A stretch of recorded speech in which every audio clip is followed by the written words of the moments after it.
على سيد المرسلين وخاتم النبيين وعلى آله وصحبه أجمعين ومن تبعهم بإحسان ودعا بدعوتهم إلى يوم الدين. أما بعد فقد قال الله سبحانه وتعالى في كلامه المجيد: أعوذ بالله من الشيطان الرجيم. بسم الله الرحمن الرحيم. الرحمن علم القرآن. وقال رسول الله صلى الله عليه وسلم: خيركم من تعلم القرآن وعلمه.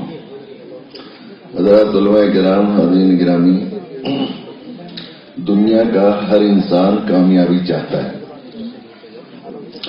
اور جو بھی وہ جدوجہد کر رہا ہے، کوشش کر رہا ہے، اپنے آرام کو قربان کرتا ہے، محنت کرتا ہے اور مسلسل ایسی کوششیں اور ایسی تگودو کرتا ہے جس کو دیکھ کر حیرت ہوتی ہے کہ اس کو کیا جنون کی حد تک لگے ہوئے ہیں.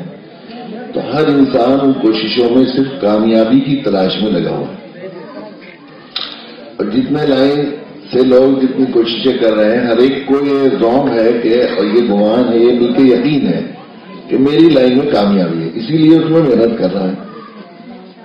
زراعت کے کام کرنے والوں کو خیال ہے کہ کس کھیتی میں کامیابی ہے، اس لیے اس میں دن رات، سب سردی کے موسم میں راتوں کو بالکل گھر چھوڑ کر ایسے خطرے مول لے کر وہاں جاتے ہیں، برسات میں، گرمی میں محنت کرتے ہیں، سمجھتے ہیں کہ لائن سے کچھ مال اور کچھ چیزیں حاصل کر کے ہم کامیاب زندگی گزاریں گے.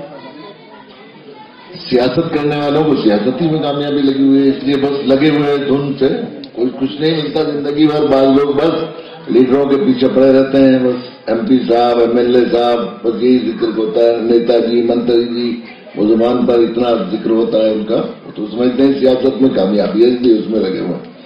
ملازمت پیشہ لوگ سمجھ رہے ہیں کہ ملازمت میں کامیابی ہے، جس لائن میں جو لگا ہوا ہے. حتیٰ کہ وہ لوگ جو بالکل غلط راستے اختیار کیے، چوری، ڈاکہ، جوا، سٹا، اس میں لگے ہوئے ہیں، ان کو بھی اس کا خیال ہے، گمان ہے، بلکہ ایک طرح سے یقین ہے کہ ہم اس طرح پر بڑی جلدی مال حاصل کر کے کامیاب بن جائیں گے، مال کی رسوخ میں کامیابی. اب اتنی لائنیں، اب لائنیں گنوانی پڑ جائے تو بہت بڑی تعداد ہے لوگ اپنی اپنی لائنوں سے کوشش کر رہے ہیں. تو ایک ایسے آدمی کو جس کو کسی منزل تک جانا ہو، تو عقل کا فتویٰ یہ ہے کہ آدمی چلنے سے پہلے یقین کر لے کہ جس منزل کی مجھے تلاش ہے وہ ہے کس طرف، کس راہ پر ہے، کون سی راہ اختیار کرنا ہے. مجھے جانا تو اجمیر اور دلی روڈ اختیار کروں گا تو میں اجمیر سے دوری ہوتے چلے جاؤں گا نا. تو چلنے سے پہلے اطمینان کر لینا ضروری ہے کہ اس منزل پر اجمیر ہے بھی کہ نہیں. تو دیکھیے اہل عقل کا اس پر اتفاق ہے ساری دنیا کے کہ کسی بھی لائن کے سلسلے میں سب سے زیادہ جاننے والے کی رائے معتبر ہوتی ہے.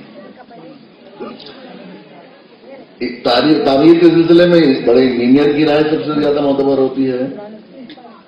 مرض کے سلسلے میں بڑے طبیب کی رائے سند داخل ہوتی ہے. قانون کے سلسلے میں ہندوستان کی سپریم کورٹ کا چیف جسٹس جو رائے دیتا ہے، جس کو فیصلہ کہتے ہیں، وہ فیصلہ نہیں، اصل میں وہ رائے ہوتی ہے.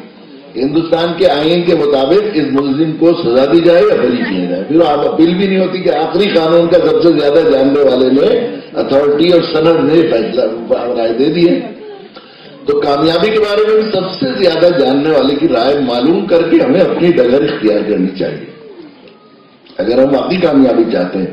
تو کامیابی کے بارے میں ہم لوگ صاحب ایمان ہیں، اور ہمارا اس بات پر ایمان ہے اور یقین ہے کہ کامیابی کے بارے میں سب سے زیادہ جاننے والی ذات عالی وہ ہے جو کامیابی کو عطا فرمانے والی ہے اور کامیابی کو بلکہ پیدا فرمانے والی ہے. کون ہے؟ اللہ کی ذات. اللہ تعالیٰ جس لائن میں اور جس راہ میں کامیابی بتائے اس میں تو کامیابی ہے. اگر اللہ کی رائے کے مخالفت میں کوئی دنیا کو بڑے سے بڑا اسکالر، محقق، سائنسداں اور دانشور رائے دیتا ہے تو اتنی بھی اہمیت نہیں ہے اس کی، جیسے نالی کے کیڑے کی رائے کی اہمیت انجینئر کے مقابلے میں ہوتی ہے. اتنی بھی اہمیت. اللہ تعالیٰ کی رائے کیسے معلوم کریں گے؟ ہم کتنے خوش قسمت ہیں کہ ہمارے پاس اللہ کا ازلی ابدی منشور قرآن مجید ہے. اس نے خود اعلان کیا کہ شفاء لما فی الصدور وہدی ورحمۃ للمؤمنین. اس میں ساری بیماریوں کا علاج ہے، ہر موڑ پر رہنمائی ہے، مومنین کے لیے سراسر رحمت ہے. اس پر یقین کرنے والوں جہاں بھٹک جائے کھول کر دیکھ لیں. قرآن کیا کہتا ہے کامیابی کے بارے میں؟ فمن زحزح عن النار وادخل الجنۃ فقد فاز. قرآن نے فیصلہ بتا دیا ہے کہ جو جہنم سے بچا لیا گیا اور جنت میں چلا گیا تحقیق کے کامیاب ہوگا. اس لیے کہ زندگی، قرآن کہتا ہے کہ یہ بالکل متاع غرور، دھوکے کی ہے، خواب کی جیسے. خواب میں کوئی آدمی رئیس ہو جائے اور آنکھ کھلی تو پھر کٹورا ہاتھ میں تھا. خواب میں کتنی تکلیفیں برداشت کی اور آنکھ کھلی تو آرام سے اپنے بستر پر سو رہا تھا، تو کیا خواب کی تکلیفوں کا کچھ حیثیت ہے؟ اصل تو زندگی آخرت مرنے کے بعد کی۔ تو قرآن کہتا ہے کہ جو اس طرح زندگی گزار کر چلا گیا دنیا میں، اس قرآن نے فیصلہ کیا کہ ساری زندگی عیش کرتا رہا، کبھی کان گرم نہیں ہوا، کبھی کوئی دکھ نہیں دیکھا، کوئی تکلیف نہیں دیکھی، محلوں میں رہتا رہا، چارٹرڈ پلینوں میں سفر کرتا رہا، ہر عزت وقت اس دنیا میں اسے ملی، لیکن موت کے بعد اللہ کی طرف سے فیصلہ ہوا مردوں تیرے لیے جہنم ہے۔ یہ شخص آخری درجے میں نامراد، برباد اور جو ہے وہ ناکام۔ اس کے برخلاف